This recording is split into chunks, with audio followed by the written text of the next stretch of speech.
Arestado isang lalaki na naksak at nakapatay sa kanyang asawa at anak sa Bukidnon. Nag-ugat ang krimen sa away ng suspect at kanyang anak dahil sa isinabong na manok. Saksi si Cyril Chavez ng GMA Regional TV.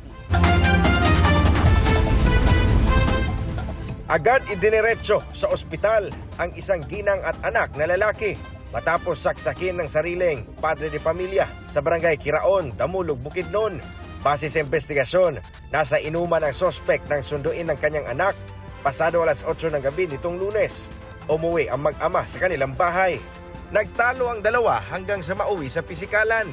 Ayon sa pulisya, nagalit umano ang anak sa kanyang ama dahil isinabong umano nito ang kanilang maliit na manok. Kamulo sa pagtulatan niya sa iyang amahan, kining amahan, sa pagdepensa sa iyang kaugalingon, may kuha kini og hunting knife nga usab sa table.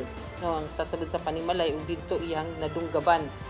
Iyang nadunggaban ang iyang anak sa puto-puto nga bahin o sa tiyan nga bahin.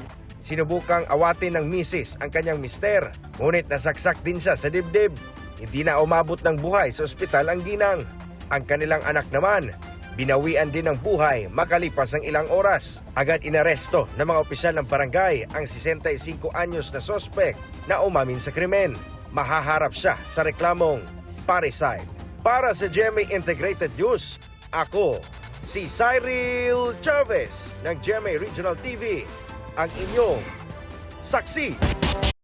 Mga kapuso, maging una sa saksi. Mag-subscribe sa GMA Integrated News sa YouTube para sa iba't ibang balita.